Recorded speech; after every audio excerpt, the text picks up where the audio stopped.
Assalamualaikum warahmatullahi wabarakatuh. Alhamdulillah, wassalatu wassalamu ala rasulillah wa ala alihi wa sahbihi wa mawalah wa la hawla wa la quwata illa billah. Allahumma arinal haqqa haqqa warzuqna ittiba'ah wa arinal batila batila warzuqna ijtinabah wa la taj'alhu multabisan alina fanadil. Allahumma ja'alna mimman yastami'ul qawla fayattabi'u ahsanah fa innaka waliyyu dzalika wal qadiru alaih. Allahumma faqina fid din, Allahumma faqina fid din, Allahumma faqina fid din wa 'allimna at-ta'wil. Ikhwati wa akhwati fillah rahimani wa rahimakumullah. Alhamdulillah, pada hari ini kita masih bisa melanjutkan kajian kita dalam rangkaian pembahasan harta haram muamalat kontemporer karya Al-Ustadz Dr. Erwandi Tarmizi, yang mana kita telah sampai ke halaman 155 tentang imbalan ataupun upah dalam melakukan ibadah. Di sini beliau langsung memulai dengan menyebutkan permisalan, yaitu ibadah berupa sholat, mengupahi seseorang untuk sholat misalnya.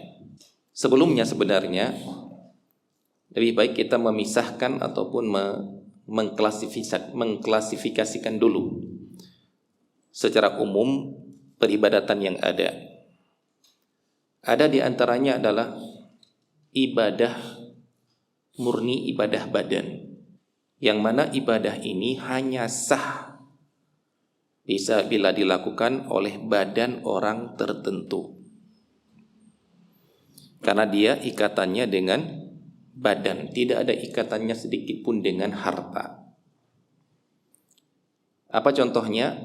Ya seperti contohnya salat, puasa, baca Al-Quran, zikir, i'tikaf, yang intinya adalah tidak ada hubungannya dengan harta dalam ibadah itu, murni amaliyah badaniyah.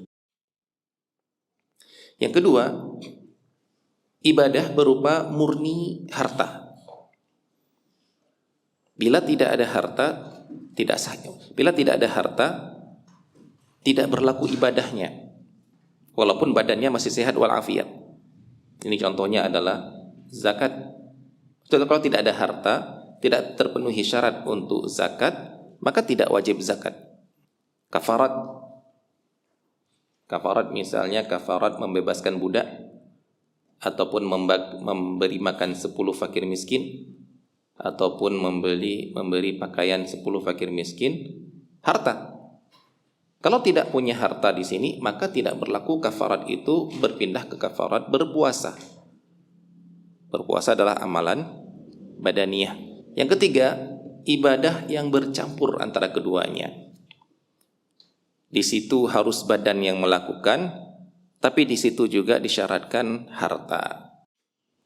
Ini contohnya adalah haji. Di situ ada kewajiban pada badan kamu yang harus berangkat ke sana. Ada juga kewajiban harta. Tanpa harta yang bisa membuat kamu sampai ke sana, maka kamu tidak wajib haji.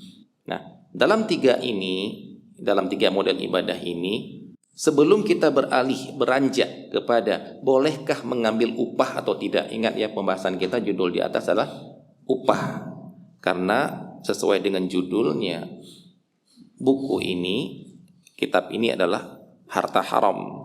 Berarti khusus masalah harta. Berarti sebenarnya sebelum kita beralih ke dalam masalah harta ini, ada pertanyaan yang lain yang harus kita tanyakan, yaitu bolehkah diwakilkan? Karena nanti kalau tentang boleh diwakilkan, barulah kita beranjak ke bolehkah mengambil upah dari perwakilan ini. Karena kalau dari awal tidak boleh diwakilkan, berarti nggak boleh ngambil upah. Karena jangankan ngambil upah, sah atau tidaknya ibadah tersebut pun masih dipertanyakan. Ataupun kita katakan perbuatan kamu tidak sah, ngapain saya upahi? Kenapa? Karena ibadah ini tidak boleh diwakilkan oleh orang lain. Baik, yang pertama ibadah mahdhah, yang pertama yang benar-benar murni perbuatan badan kita, ini sepakat para ulama tidak tidak boleh tidak boleh diwakilkan. Nggak ada orang yang wakilkan saya ya untuk sholat ya, nggak ada. Wakilkan saya untuk berpuasa ya, tidak ada.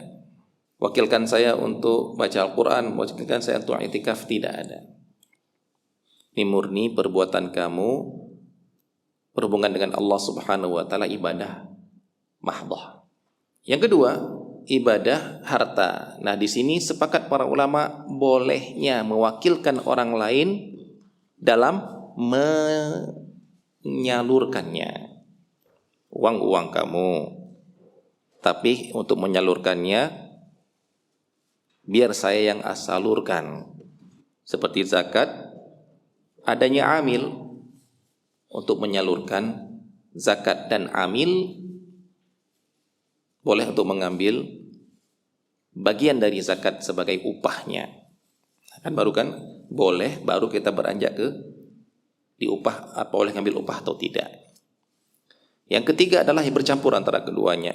Yang seperti ini juga dibolehkan untuk melakukan haji atas biaya orang lain, dengan niat haji dengan badan orang lain. Misalnya kita katakan melakukan haji untuk si A dengan harta si A, niatnya untuk si A, tapi yang melakukan adalah badan si B. Maka ini juga dibolehkan, karena kewajiban haji ini berkaitan dengan dua ini, badan dan harta.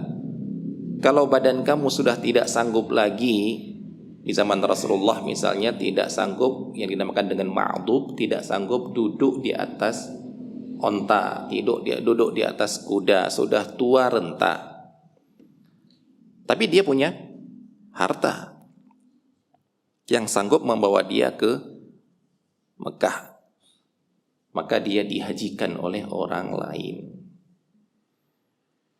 Dengan harta ini dia membiayai orang lain untuk bisa haji. Nah, kemudian ini adalah dinamakan dengan perwakilan. Boleh. Cuma nanti bagaimana proses mengambil upah atau tidaknya, itu pembahasan yang lain lagi. Yang disepakati oleh para ulama dalam masalah haji, yang boleh adalah bila upah yang diberikan berupa nafkah. Baik, Anda mengatakan di sini ya, upah yang diberikan, padahal sebenarnya harta yang boleh diambil oleh orang yang mewakilkan haji orang lain adalah cuma nafkah. Ini sepakat.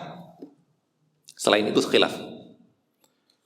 Apa maksud nafkah di sini? Maksud nafkah di sini adalah kebutuhan kamu dalam ketika berangkat haji, dan ketika pelaksanaan ibadah haji, dan ketika balik lagi berapa?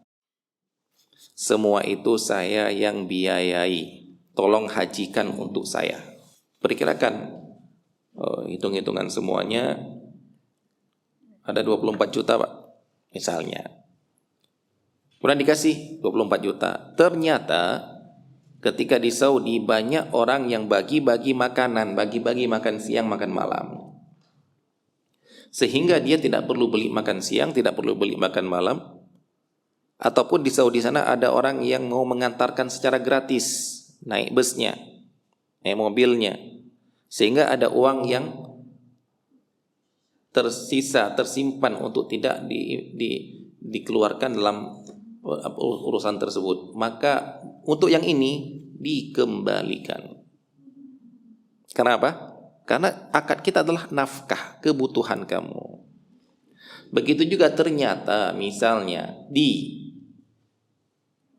Saudi harga barang naik di luar perkiraan, sehingga 24 juta itu tidak cukup, dia perlu mengeluarkan uang sendiri. Maka yang seperti ini pulang nanti minta lagi tambahannya. Pak, kemarin nggak sanggup, nggak cukup, gini gitu. Ini dinamakan dengan nafkah karena sesuai dengan kebutuhan. Ini sepakat para ulama, karena tidak ada unsur komersial di dalamnya. Tidak ada unsur mengambil keuntungan di dalamnya. Ya mungkin sekarang nggak ada yang praktekkan seperti ini mungkin. Wallahu a'lam. Adapun yang diperselisihkan oleh para ulama dalam masalah haji, upah untuk haji, yaitu yang berlaku seperti ijarah, benar-benar upah. Berapa? 30 juta misalnya. Nih uang 30 juta berangkat. Mau lebih untuk biaya kamu, mau kurang terserah kamu. Seperti Anda misalnya sudah akad borongan, sudah akad kontraktor misalnya, bangun rumah misalnya, ataupun pesan barang misalnya, salam, sudah dibilang harga segini, sudah ternyata inflasi besar-besaran, naik harganya, itu jangan minta lagi uang sama saya, akad kita sudah selesai. Sebagaimana kamu berhak mengambil keuntungan dari selisih harga antara kamu dengan saya dibandingkan dengan harga pasar, begitu juga kamu harus sanggup tanggung resiko apabila ada kerugian. Itulah yang namanya dagang. Nah, begitu juga dalam masalah mengambil upah tadi. Dan ini yang berbeda pendapat para ulama. Ada yang mengatakan enggak boleh, ada yang mengatakan boleh. Ada yang mengatakan tidak boleh. Ada yang mengatakan makruh saja, boleh tapi makruh saja. Ya. Kemudian di antara yang difatwakan oleh Dewan Fatwa Al-Irsyad, termasuk Ustaz Irwandi di dalamnya, tidak boleh. Kemudian ketika keluar fatwa ini, ada seorang teman yang kerja di travel, hubungi anak, Ustaz gimana dengan fatwa ini Ustaz ya? Kita kan ini orang travel sering mendapatkan titipan untuk anak bilang, antum kan sudah tak kenal siapa ustadznya. Dia orang Lumajang. Aduh, kenal siapa ustadz-ustadz yang ada di Dewan Fatwa? Ada di Jember ustadznya. Hubungi langsung lah. Masa hubungi anak? Kira-kira ngapain kalau hubungi anak? Cari pendapat lain. Ini nggak boleh, kayaknya Ustadz Yasir mungkin boleh gitu ya. Ya, ini anak katakan secara global saja tentang klasifikasi dari ibadah ini, yang kemudian boleh tidaknya mewakilkan dan boleh tidaknya untuk mengambil upah dari perwakilan tersebut. Jadi ada rentetannya seperti itu, nggak langsung ngambil upah sebenarnya. Nah, di sini beliau mencontohkan yang pertama adalah ibadah mahdhah, ibadah murni, seperti salat, puasa, i'tikaf dan ibadah-ibadah fardhu ain yang dilakukan oleh seorang mukmin. Dalam ibadah ini, Ibnu Qudamah berkata, ibadah mahdhah manfaatnya tidak dapat dinikmati oleh orang lain, seperti puasa, salat, haji atas dirinya, maka tidak boleh mengambil upah atas perbuatan ibadah ini. Hukum ini tidak diperselisihkan oleh para ulama karena upah merupakan imbalan dari sebuah jasa. Dalam ibadah mahdhah, orang lain tidak dapat mendapatkan jasa dari ibadah tersebut. Maka transaksi ini sama dengan menyewa jasa yang tidak berguna. Jadi masa saya yang berpuasa, kamu yang bayar saya? Apa? Kita lagi tukar-menukar apa ini? Kalau saya membayar saya gara-gara saya melakukan sesuatu yang bermanfaat bagi kamu, yang ada balas jasanya untuk kamu boleh untuk membayar jasa saya. Ini enggak ibadah saya sholat ya untuk saya, maka tidak boleh saya mengambil imbalan atas perbuatan ini. Adapun ibadah yang dapat dinikmati oleh orang lain, manfaatnya seperti mengimami sholat, mengumandangkan azan, menyampaikan fatwa, mengajarkan Al-Quran, hadis, serta ilmu-ilmu keislaman termasuk ceramah agama. Begitu juga menjadi qadhi di dalam pemerintahan. Maka para ulama berbeda pendapat tentang hukum menerima upah sebagai imbalan dari melakukan ibadah tersebut. Baik. Kemudian beliau di sini membawakan dalil-dalil tentang harusnya seseorang yang beribadah kepada Allah Subhanahu wa taala adalah harus ikhlas karena Allah Subhanahu wa taala. Karena itu merupakan sifat para rasul dan amalan yang sangat dianjurkan oleh Allah Subhanahu wa taala. Baik, ini yang dalil yang di halaman 156, 157 adalah dalil-dalil tentang para rasul berdakwah, mereka tidak pernah meminta upah. Kemudian di halaman 158, ternyata upah yang diambil oleh orang-orang yang tadi, siapa orang yang tadi itu? Yang ibadahnya bukan ibadah mahdhah. Ibadahnya ada unsur untuk memenuhi hajat orang lain. Apa contohnya tadi? Bilang imam masjid, muadzin. Ini kan sangat diperlukan di sebuah tempat ada orang yang menyiapkan dirinya dan jadi muadzin. Bahkan ada di negara-negara kaya yang orangnya semuanya punya bisnis, mereka sampai impor muadzin dari Indonesia. Impor orang yang ngurus masjid dari Indonesia. Seperti negara Qatar gitu, ada pernah dulu dengar ada tes jadi muadzin di Qatar katanya. Itu gajinya gaji seperti gaji PNS, seperti gaji pegawai negeri yang di sana. Ada tingkat-tingkatannya kan, termasuk mereka digaji sebagai pegawai negeri di sana.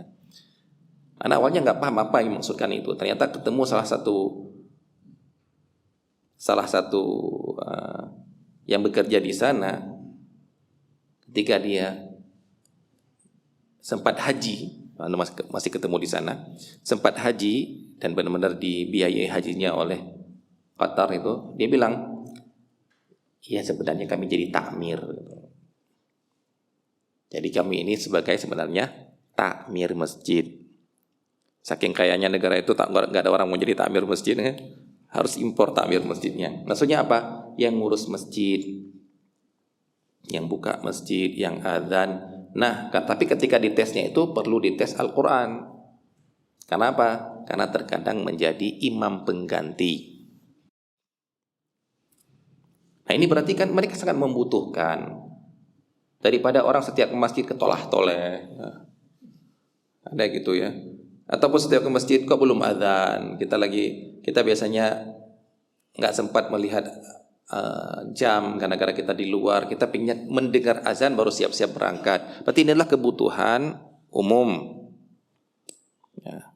Mufti, qadhi, itu kebutuhan umum, walaupun yang sedang difatwakan adalah ilmu agama, yang sedang diputuskan adalah keputusan sesuai dengan Al-Quran dan As-Sunnah agama. Baik, untuk yang ini, mereka-mereka ini yang disebutkan tadi, upah yang mereka ambil ataupun uang yang mereka ambil apabila berupa, nah di sini masya Allah ya, beliau mengartikan honor dari Baitul Mal. Kalau dalam secara bahasa fikihnya dinamakan dengan rizqun min Baitul Mal. Awalnya bagus juga sih sebenarnya kalau kita artikan dengan honor, dengan honor rizqun. Anak kalau ketika pernah mengajarkan pembahasan dari kitab lain, ketika anak baca dengan rizqun min Baitul Mal, anak artikan rizki juga. Rizki dari Baitul Mal, rizki dari Baitul Mal. Itu sepakat para ulama membolehkan. Imam masjid yang gaji siapa? Baitul Mal. Takmir yang gaji Baitul Mal, mufti gaji Baitul Mal, para guru-guru yang guru-guru agama Baitul Mal, para guru TPQ yang Baitul Mal, siapa lagi? Para qadis Baitul Mal. Ya kalau penggajian seperti ini sepakat para ulama boleh. Jangan tuh perdebatkan. Ini dinamakan dengan rizqun min Baitul Mal. Kalau upah itu ada perbedaan pendapat. Baik, sebelum kita masuk ke dalam upah, perbedaan pendapat dan upah, apa bedanya? Apa bedanya antara rizqun min Baitul Mal dengan upah sebagai jasa?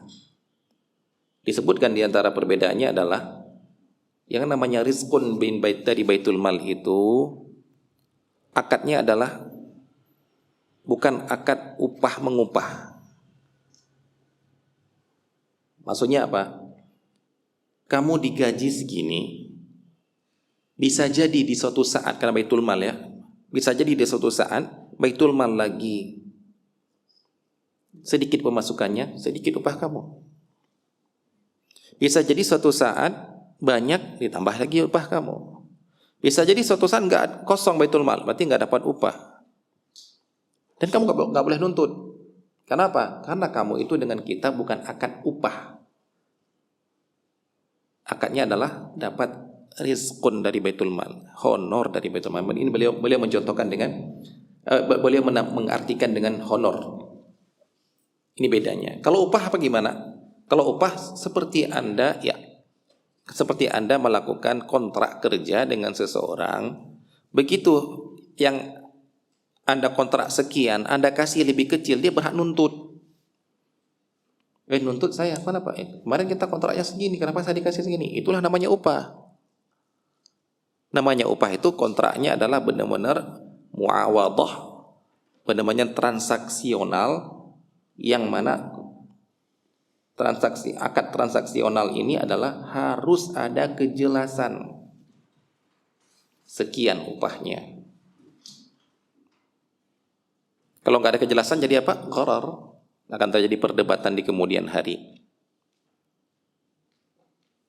Nah, ini bedanya. Nah, di sini kemudian beliau mengatakan seperti ini.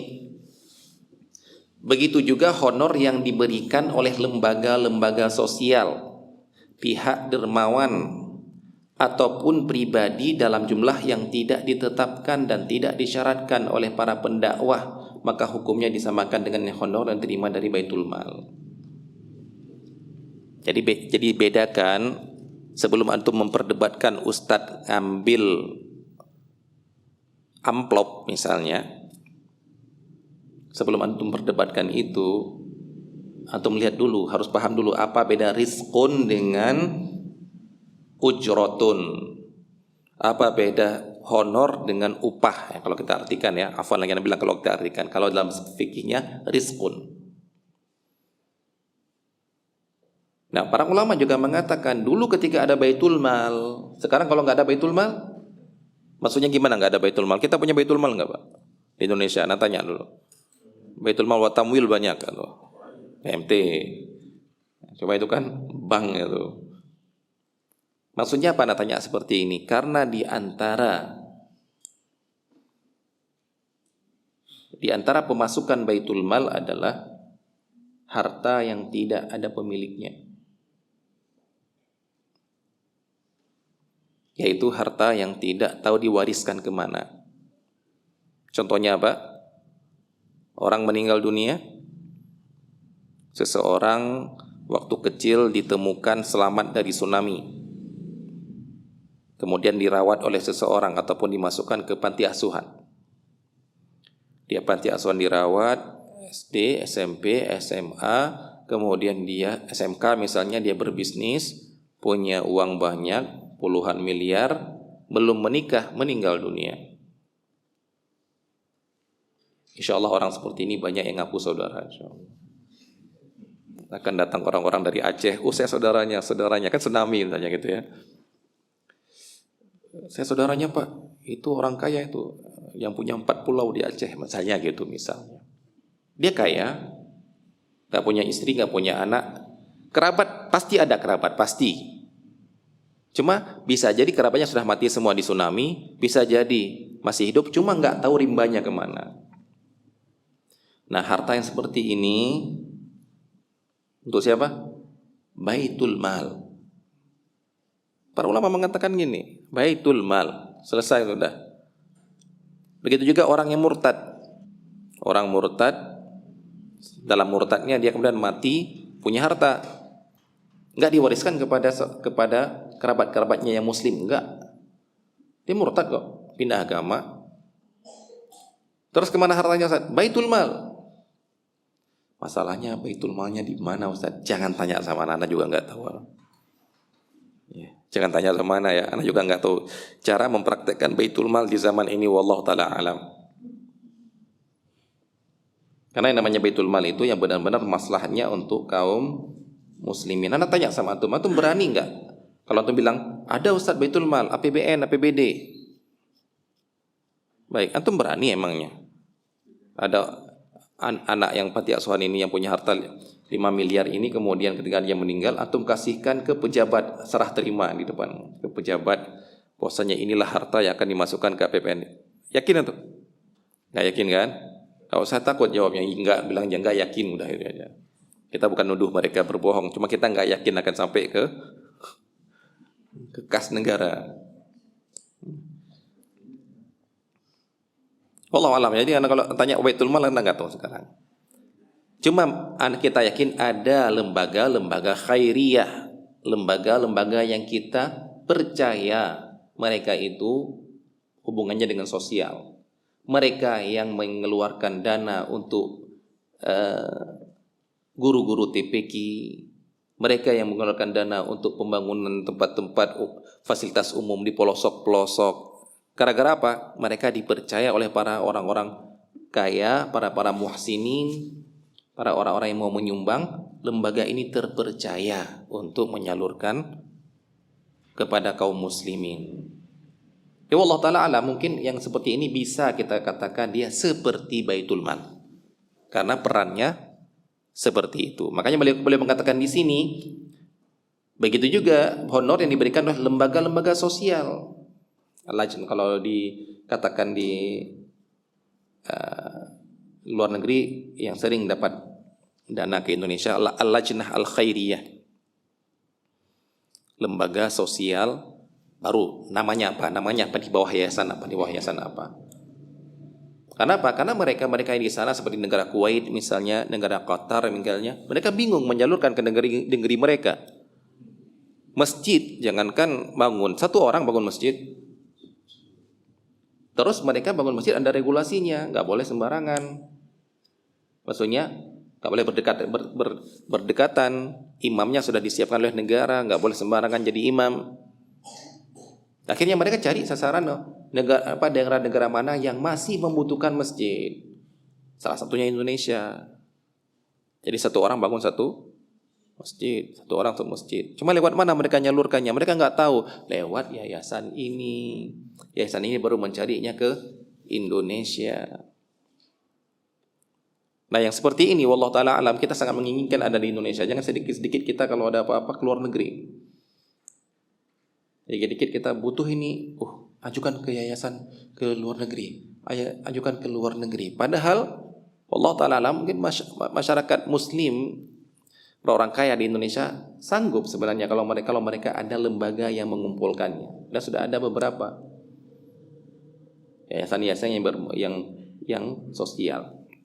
Nah, kemudian di sini beliau mengatakan maupun pribadi dalam ini kata yang bilang tadi, dalam jumlah yang tidak ditetapkan dan tidak disyaratkan oleh para pendakwah. Karena kalau sudah ditetapkan, disyaratkan, itu namanya bukan honor lagi, itu namanya upah. Saya mau ngisi kajian kalau dibayar sekian ya, itu namanya upah. Berarti kalau kamu tidak bayar sekian ketika saya buka, nggak bayar sekian, saya boleh nuntut. Karena kita telah melakukan akad, kamu tidak memenuhi akad kamu. Berarti yang dilakukan oleh ustaz sekarang kebanyakan yang dikasih amplop nggak tahu isinya berapa. Apakah itu bisa dinamakan upah diambil oleh ustaz? Enggak. Karena kalau upah nggak boleh gitu caranya.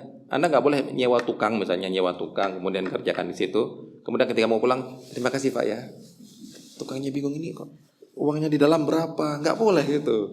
Terima kasih ke tukang itu nggak boleh. Harus benar-benar.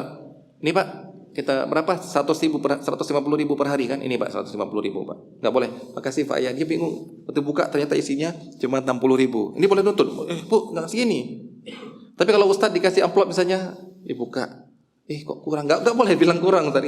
Kita nggak punya akad. Kita nggak melakukan akad. Ini namanya honor.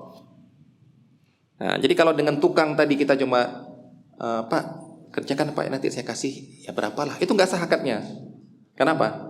Karena ada gharar, ketidakjelasan dalam upah. Tapi kalau tentang yang tadi, yang honor tadi, Anda tidak boleh protes.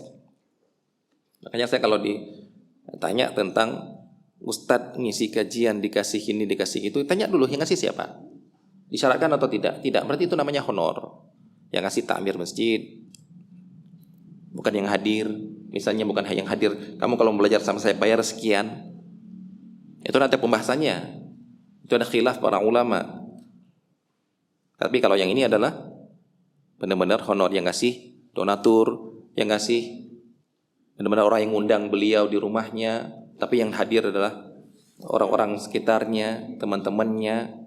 Mereka nggak ada akad untuk bayar, yang ngasih uang tuan rumahnya. Walaupun dengan bilang ini, Ustaz pengganti transport, Ustaz. Transportnya cuma 200.000 dikasih 2 juta ya. Pengganti apanya? Bukan, itu cuma istilah saja. Nah ini jangan diperdebatkan, ini boleh. Coba kalau ada ustadz nggak mau ngambil, itu memang sebuah fadilah yang beliau pegang. Beliau ingin menyempurnakan, tidak mengambil itu terserah beliau. Tapi kalau yang lain mengambil, tolong jangan dicela. Karena ini urusannya adalah suatu yang disepakati oleh para ulama kebolehannya. Yang kemudian yang berikutnya baru yang berupa upah. Apa itu upah? Bayar sekian baru saya mau ngajar. Kalau kurang, kamu ada utang, masih ada utang. Ini misalnya seperti SPP. Saya sudah membuka pendaftaran belajar di sini, bayar uang per bulan segini. Kalau nggak sanggup, berarti kamu ada utangnya. Kalau sanggup, silahkan daftar. Nggak sanggup, malah kan tidak, atau nggak sanggup dari awal, kamu akan tidak akan diterima. Bolehkah seperti ini diberlakukan di ilmu syar'i, ilmu agama, mengajarkan Al-Quran dan lain sebagainya dalam bidang agama? Ini yang diperdebatkan oleh para ulama. Beliau di sini lebih memfokuskan ke masalah dakwahnya. Beliau di sini lebih memfokuskan pembahasannya ke masalah dakwahnya. Adapun masalah ibadah yang lain banyak sekali dibahas oleh para ulama. Bahkan ada kitab khusus yang dinamakan dengan Akhdhul Mal ala A'malil Qurab. Mengambil harta ataupun mengambil harta diupah atas perbuatan-perbuatan yang bisa mendekatkan diri kepada Allah. Berbagai macam di sana. Cuma di sini beliau lebih memfokuskan pada dakwahnya. Adapun upah yang disepakati dari awal antara pendakwah dan pengguna jasanya, seperti guru mengajar Al-Quran atau ilmu-ilmu keislaman dengan mensyaratkan honor 50.000 rupiah. Nah, di sini beliau menamakan honor lagi, padahal upah di sini. Honor sudahlah di atas, jangan disamakan penamaan, karena para ulama membedakan penamaan. Di sana rizqun, di sini ujratun. Misalnya dengan upah 50.000 rupiah setiap kedatangan, atau seorang pendakwah mensyaratkan dari awal honor 500.000 rupiah untuk sekali ceramah agama yang bila honor tersebut tidak mampu dipenuhi pihak pengguna jasa, pendakwah menolak untuk memberikan ceramah.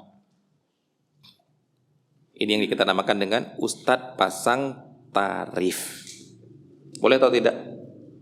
Ada sebagian teman kita di media sosial yang menyamakan antara ustadz pasang tarif dengan sekolah yang berbayar. Ini analogi yang jauh berbeda menurut pandangan dia. Kalau menurut pandangan anak sama saja. Sekolah sunnah, sekolah Islam, berarti ada yang Anda munculkan apa? Islamnya. Yang ada keistimewaan dari yang lainnya, ya daerah lain apa? Ini memang sekolah untuk mengajarkan Islam. Kemudian SPP sekian, uang gedung sekian. Berarti kalau Anda tidak bayar segitu, tak akan diterima. Anda tidak ada kurang bayarnya, dianggap hutang. Kalau menurut pandangan anak, ini sama dengan pasang tarif. Menurut pandangan anak, seperti Anda mau belajar sama saya fikih misalnya, bayar sekian. Mau ikut kursus, jumlah siswa terbatas, maka bayar sekian. Apa bedanya? Kalaupun Anda mengatakan, oh di sana kan ada ijazahnya Ustaz, ada biaya-biaya lainnya. Itu kan ada biaya lainnya, tapi di antara SPP itu kan juga biaya dalam pengajaran. Berarti di situ juga ada biayanya. Nah, apa ini sekarang, apa hukumnya? Sebelum Anda bertanya, ya lihat dulu apa saja yang seperti ini. Baik, di sini beliau mengatakan ini adalah hal yang diperselisihkan oleh para ulama. Pendapat pertama, ada yang mengatakan haram meminta upah dalam hal seperti ini, dalam perbuatan berdakwah seperti ini. Ini adalah pendapat Hanafi dengan Hambali Karena semuanya yang mengatakan haram ini jelas ya. Karena pada asalnya para nabi berdakwah tanpa ada, yang sudah kita lewatin tadi, kita nggak baca ayat-ayatnya tadi, bahwasanya para nabi berdakwah tanpa diupah. Berarti orang yang ingin mengikuti para nabi dalam berdakwah menyebarkan agama ya juga jangan minta upah. Kalau ada minta upah haram bagi mereka yang mengatakan seperti itu. Pendapat yang kedua, yang membolehkan mengambil upah, mereka berdalil dengan kisah yang pertama, kisah tentang ruqyah dengan Al-Quran. Ingat ya, ini mengambil upah bukan baca Al-Quran, bukan saya baca Al-Quran tolong biayai saya, enggak. Itu untuk saya sendiri. Tapi di sini saya membaca Al-Quran untuk manfaat kamu. Cuma kalau ruqyah manfaatnya apa? Sembuh. Kalau mengajar manfaatnya apa? Bisa baca Al-Quran, bisa tahsin Al-Quran, bisa mengerjakan ilmu waris misalnya, dari yang tidak bisa baca sendiri nggak bisa tapi harus diajarkan baru bisa. Berarti ada manfaat untuk orang lain. Dan dalam masalah ruqyah Rasulullah SAW membolehkan untuk mengambil upah yang dilakukan oleh sahabat ketika mereka meruqyah seorang pemimpin sebuah kabilah yang disengat hewan berbisa. Tidak disebutkan di sini apakah kalajengking ataupun ular. Yang jelas sampai tidak bisa bergerak di atas kasur saking lemasnya, mungkin tinggal nunggu mati. Begitu diruqyah oleh seorang sahabat, yaitu kalau nggak salah Abu Sa'id Al-Khudri, cuma dengan membaca Al-Fatihah, kemudian sembuh langsung, nggak ada nunggu 2 hari 3 hari, nggak ada, sembuh langsung. Namun mereka sebelum mau meruqyah, mereka mensyaratkan, kalau sembuh kamu harus memberikan kami kambing. Mereka setuju, ruqyah sembuh dapat kambing.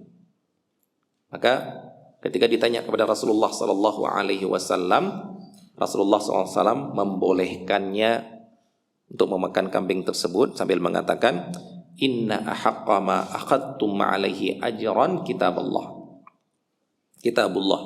Sesungguhnya upah yang paling pantas untuk kalian terima adalah imbalan dari Al-Quran, dari kitab Allah di sini. Berarti yang di sini imbalannya apa? Membaca Al-Quran untuk menyembuhkan.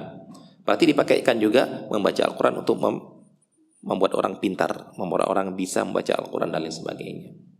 Yang kedua adalah ketika ada orang yang menjadikan Al-Quran ataupun mengajarkan Al-Quran sebagai mahar, dan disetujui oleh Rasulullah SAW. Ingat ya, yang namanya mahar itu adalah harta. Mahar itu adalah harta. Ada bukan sebagian Anda pernah mendapatkan kejadian di Jogja, teman Ana namun kejadiannya ketika Ana sudah ke Madinah. Teman Ana yang dulu di Jogja menikah. Ketika akad nikah dia bilang gini, akad nikah cuma diundang teman-temannya saja ya. Saya nikahkan gini kamu dengan ini dengan mahar membaca surat apa gitu, lupa anak. Kemudian selesai akad langsung si mempelai laki-laki ini membaca surat itu. A'udzubillahi minasyaitonir rajim. Baik selesai, udah salam-salaman, ada seorang teman nyolek Ustaz, kayaknya nggak boleh seperti ini Ustaz ya. Iya ya, kan yang hadisnya itu kan mengajarkan Al-Quran bukan membaca Al-Quran. Jadi dia maharnya membaca Al-Quran maharnya. Ini salah paham sebagian kita. Menganggap baca Al-Quran itu bisa menjadi mahar. Tidak. Akhirnya panggil mempelainya sama walinya, diterangkan. Cuma kesalahan teman anak ini disuruh ulang akadnya. Itu ceritakan ke anak, kalian pun ini salah juga. Akadnya sah. Perhatikan ikhwah sekalian, akad nikah tanpa menyebutkan mahar sah akad nikahnya. Ini jangan bilang mazhab Hambali, mazhab Syafi'i pun sah. Semua mazhab mengatakan sah. Cuma Anda mengatakan jangan dipraktekkan di Indonesia ya, disuruh ulang. Malu-maluin kan, kalau disuruh ulang kan malu itu kan. Sebenarnya saya nikahkan, contohnya ya, saya cuma punya anak perempuan 1 misalnya. ataupun saya punya 4 orang anak, 3 laki-laki, 1 perempuan. Kemudian ketika akad nikah, semua orang tahu. Yang laki-laki ini tahu anak saya cuma 1 perempuan itu. Saksi juga tahu, tamu-tamu pada tahu. Kemudian saya bilang, saya nikahkan kamu dengan anak saya. Dan laki-laki itu mengatakan, saya terima. Sah nggak? Sah secara fikih, nggak usah diperdebatkan.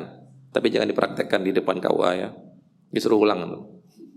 Kenapa? Nggak disebutkan fulanah binti fulan. Lu anak saya kok, ngapain saya sebutkan lagi? Saya nikahkan kamu dengan anak saya. Anak saya cuma perempuan satu-satunya. Untuk apa saya bilang binti-binti lagi? Itu kalau Anda Pak KUA yang nikahkan harus menyebutkan binti, biar jelas siapa perempuannya. Kemudian kalau tanpa menyebutkan mahar sah nggak? Sah. Terus maharnya gimana nanti? Maharnya kembali ke mahar misal. Tapi itulah namanya kita dipersulit ya. Akad aja dipersulit sampai mempelainya harus ngafal-ngafal dulu pada hari sebelumnya tuh biar nggak malu gitu.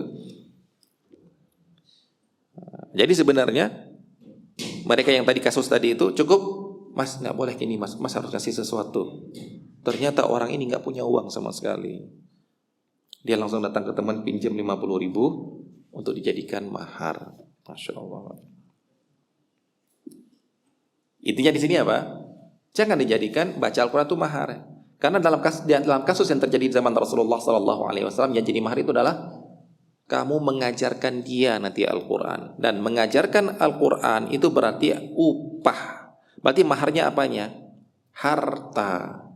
Kenapa harta? Karena nanti kalau ada cekcok, kalau ada apa-apa, pengembalian upah ataupun harta. Ini menunjukkan bahwasanya mengajarkan Al-Quran bisa dinominalkan berupa upah. Cara nominalkannya gimana ya? Tanya sama auditor. Kira-kira kalau ngajarnya cuma sekian menit, sekian jam, berapa pantasnya di upah? Ini kalau nanti terjadi cekcok harus pengembalian mahar, maka ukur dengan jasanya. Bukan kembalian mahar, saya ajarkan balik kepada kamu, ya enggak lah. Ngapain ajar saya sudah bisa kok. Ngapain ajarkan saya nggak mau menerima ajaran dari kamu, saya sudah bisa. Ini harus kita pahami ya kawan sekalian.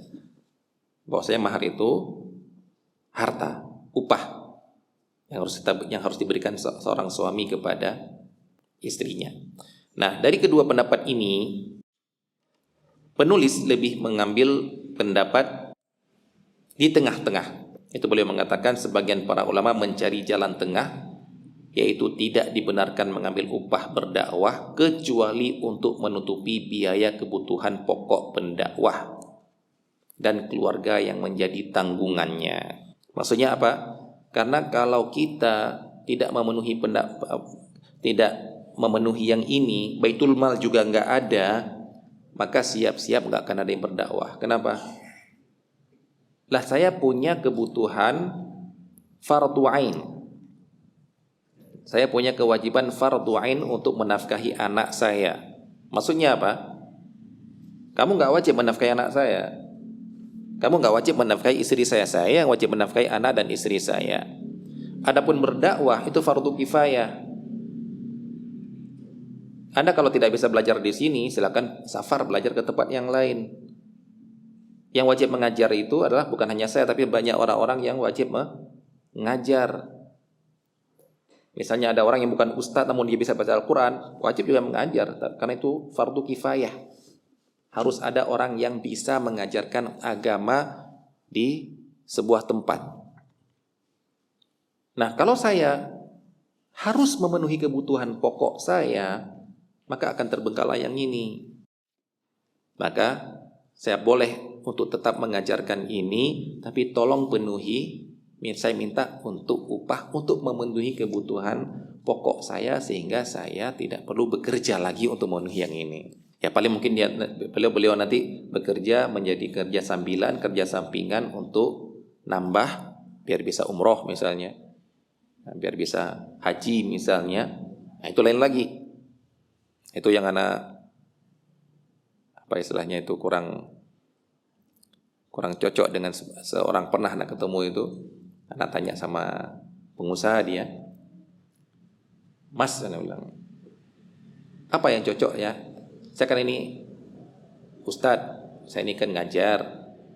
Apa yang cocok bagi saya ya untuk bisnis sampingan? Saya bilang gitu. biar bisa dapat penghasilan yang lain. Apa jawaban dia? Udah Ustaz, itu ngajar aja loh Ustaz. Kata-kata yang sangat mulia gitu ya, kata-kata yang sangat bagus, tapi bernada yang kurang enak di belakangnya. Apa itu? Benar kata-kata Ustaz. Udah Ustaz, antum nggak usah mikir bisnis Ustaz. Antum ngajar aja.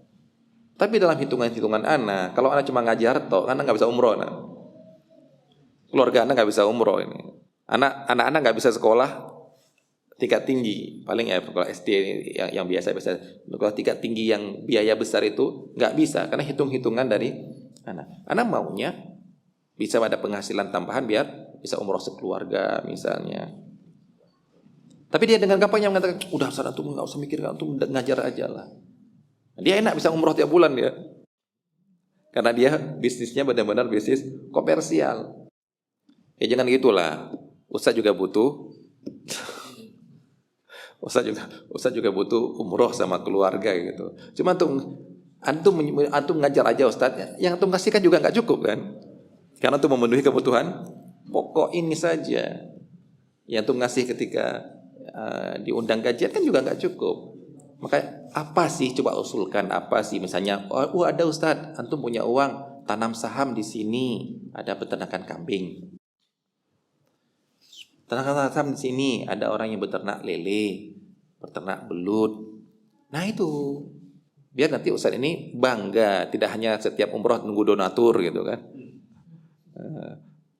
Itu kan kayak mengharap-harap sesuatu gitu. Jangan benar-benar umroh sendiri yang ngajak anak dan istrinya. Anaknya bisa kuliah di kedokteran misalnya, anaknya bisa kuliah jauh. Baik, ini yang beliau rojihkan di sini, yaitu berarti dengan demikian tidak boleh dijadikan upah yang dimintakan oleh Ustadz ini sebagai untuk memperkaya diri, menurut beliau di sini. Karena yang boleh adalah hanya untuk menutupi kebutuhan pokok beliau. Ya. Jadi Allah Ta'ala alam, yang namanya menyebutkan tadi ada dua pendapat, kemudian beliau mengambil pendapat yang di tengah-tengah. Allah Ta'ala alam. Baik, yang berikutnya, hak cipta penulisan buku keislaman. Di sini beliau membawa ini adalah dalam masalah dakwah juga. Kalau tadi dakwah dengan lisan, kamu kalau mau belajar sama saya bayar sekian. Kalau sekarang, kamu kalau mau buku saya bayar sekian. Sama nggak kira-kira itu? Silakan Anda bayangkan sendiri, Anda samakan sendiri. Ada orang yang menyebarkan dakwah dengan lisan, ngajar. Ada orang yang menyebarkan dakwah dengan tulisan. Yang mana para ulama dulu kalau menulis, selesai nulis, kemudian dikasihkan ke muridnya, di copy. Gimana? Kalau ulama dulu kalau ngopi kitab gimana? Ada namanya nasakh, tukang, ada tukang sendiri loh. Dikasih dia, tolong berapa hari selesai? Sekian hari, cukup melihat halaman sekian hari. Baik, bayar ya. Jadi dia kerjanya cuma gini. Jadi pindah ke sini, nih. Terserah. Gak ada royalti zaman dulu itu udah. Gak ada yang kalau mau harus beli kitab saya, kalau mau belajar kitab saya beli kitab saya, kalau enggak akan saya ajarkan, enggak saya kasihkan kitab, harus kamu beli. Enggak. Ini zaman dahulu. Nah zaman sekarang para ulama ataupun ustadz ataupun para penulis itu mereka menulis kemudian menjual. Apa maksud menjual? Karena kalau antum kopi dilarang, itu ya sudah. Kalau yang sekarang kan, kalau zaman dulu kan, saya minta ya nanti kita perbanyak aja, berapa jumlah kalian perbanyak aja. Nah, kitabnya kembali lagi, kitabnya terbanyak, beliau nggak ngambil apa-apa. Kalau sekarang, Ustaz itu kan tidak menjualnya Ustaz, menyumbangkannya, kemudian ya dia tidak komersial Ustaz itu masya Allah menulisnya karena donaturnya yang mencetak banyak kemudian membagi-bagi. Jangan tanya itu, boleh dikopi nggak? Tanya dulu itu. Kalau masalah dibagi itu karena ada donatur yang membiayai, Ustaz itu tetap dapat. Tapi boleh dikopi nggak? Oh nggak boleh Ustaz, ada tulisannya kok dilarang memperbanyak ini, kemudian nanti ada denda sih. Nah itu dia. Itu berarti yang memperbanyak harus bayar. Berarti yang menyebarkan ilmu juga dengan berarti harus bayar dengan membayar buku. Allah Ta'ala alam, menurut Anda sama saja sebenarnya. Sama saja apa maksudnya? Permasalahan berdakwah minta upah dengan menulis buku, minta kemudian menjual, tidak boleh dikopi, ya sama saja sebenarnya. Ini menyebarkan agama dengan lisan, itu menyebarkan agama dengan mulut, dengan tulisan. Makanya ketika ada orang membanggakan, Masya Allah Ustadz itu kalau ceramah nggak mau dikasih amplop, dipuji, nggak mau Ustadz nggak mau diupah, nggak diupah.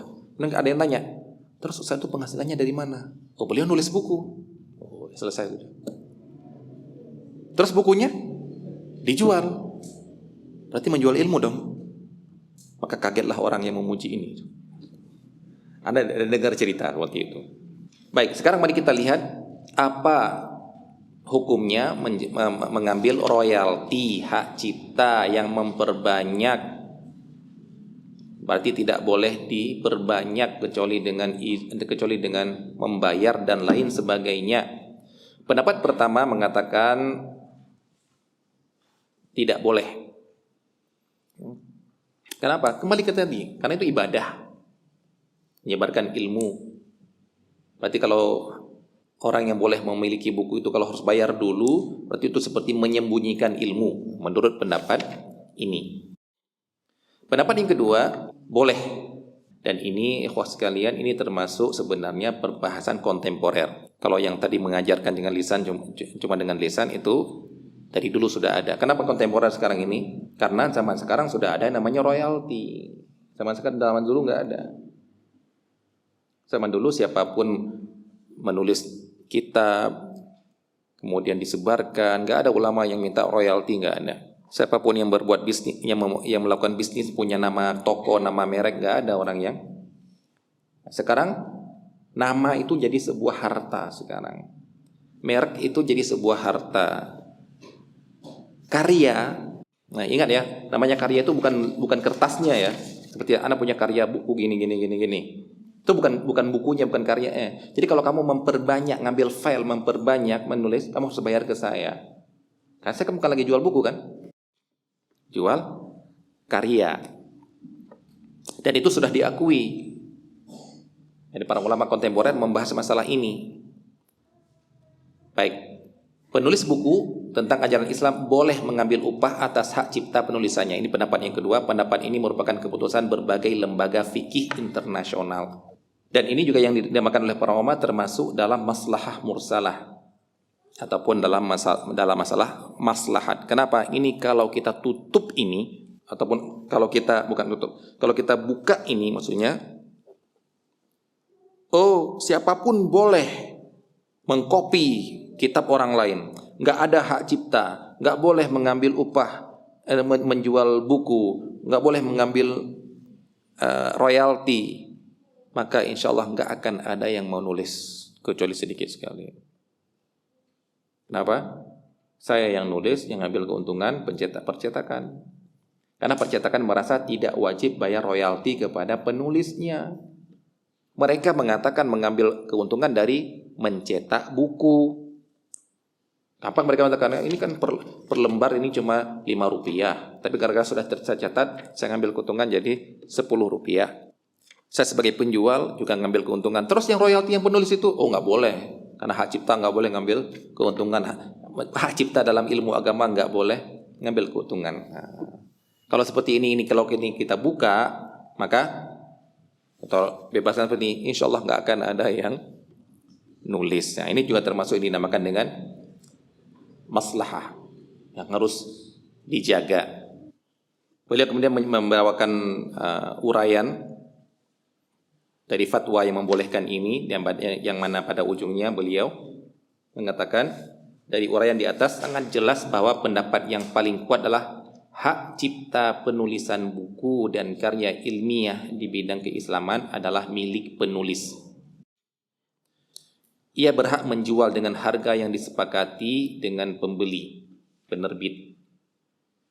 Caranya bagaimana? Mau hitungannya per piece, mau hitungannya royalti persentase keuntungan, mau persentase omset dan lain sebagainya, itu terserah dalam akad. Yang penting Anda boleh mengambil royalti keuntungan dari karya Anda. Dan karena hak cipta adalah hak yang diakui syariat, maka haram melanggarnya dengan cara membajak, memperbanyak tanpa seizin penulis, diterjemahkan ke dalam bahasa lain ataupun disimpan dalam media CD lalu dijual tanpa seizin penulis.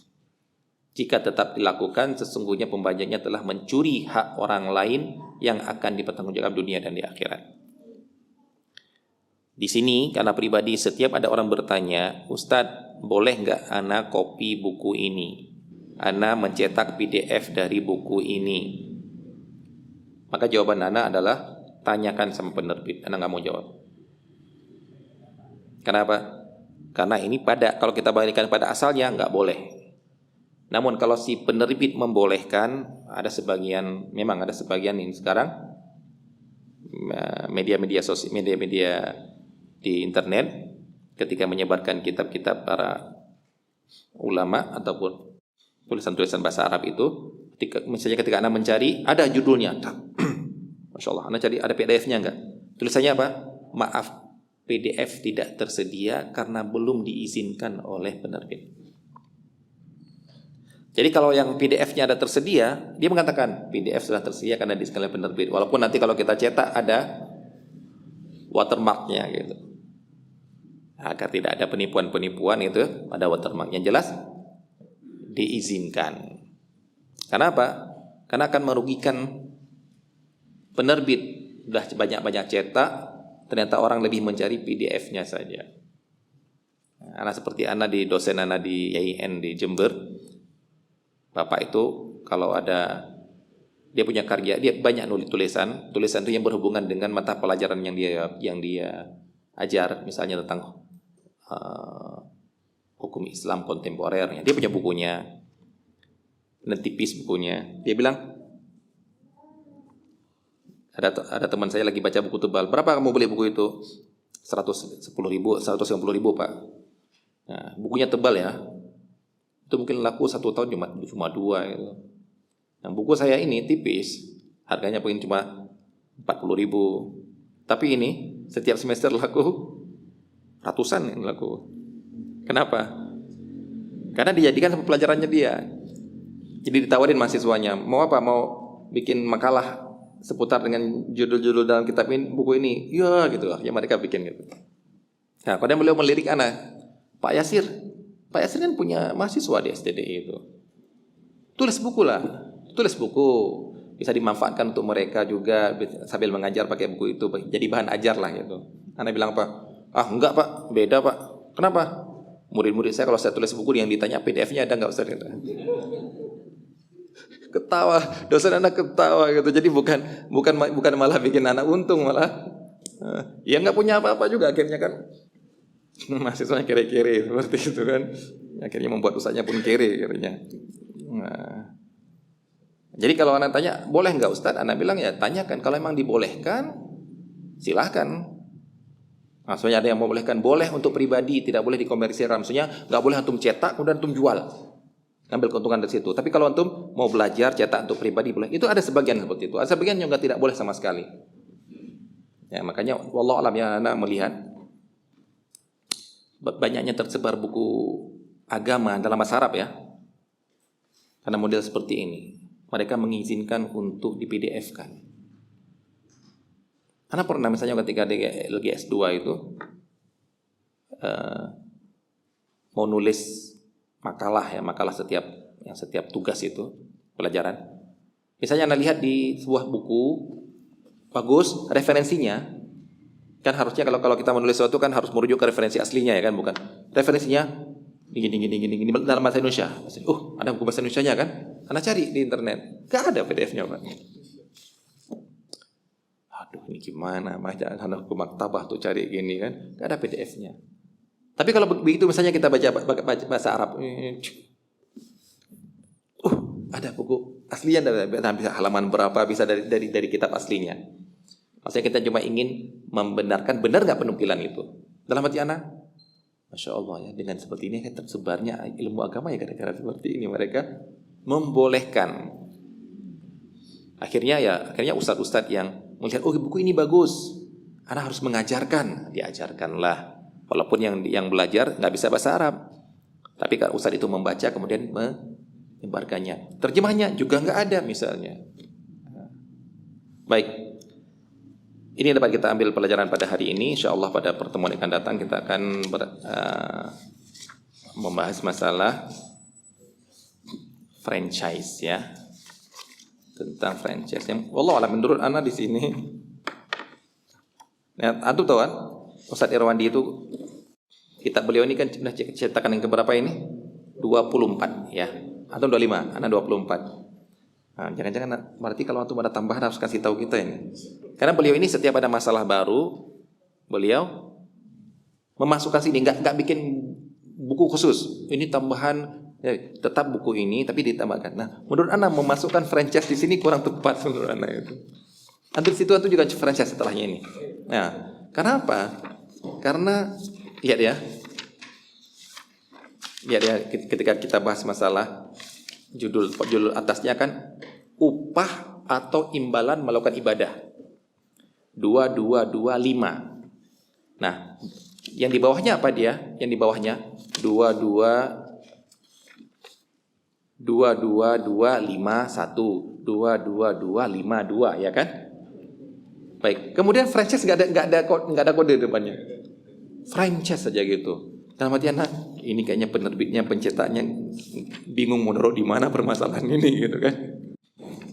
Nah, ya enggak tepat di sini kok tiba-tiba ngomong tentang ibadah, tiba-tiba ada judul franchise. Ya tolong yang bisa ngasih tahu Ustaz Irwandi ataupun penerbitnya tolong letakkan pada tempat yang benar lah gitu. Karena yang berikutnya baru judul yang lain, kezaliman terhadap orang banyak. Kalaupun beliau ingin membawakan judul sendiri franchise silahkanlah, tapi pakai kode apa lah gitu. Mau ngambil keuntungan dari ini. Ini padahal di bawah pembahasan tentang ibadah, ya. Gimana? Ya itu makanya nggak cocok menurut susunan apa? Oh, bukan dengan hak cipta, enggak cocok. Kalau beliau setiap membuat judulnya harusnya ada 222 apalah gitu. Ya bisa jadi salah satu bentuk pengakuan hak cipta paten kan franchise ya. Nah, tapi tamnya dibuat dalam satu pembahasan khusus itu. Wallahu taala alam sallallahu nabiyana Muhammad wa ala alihi wasallam. Assalamualaikum warahmatullahi wabarakatuh.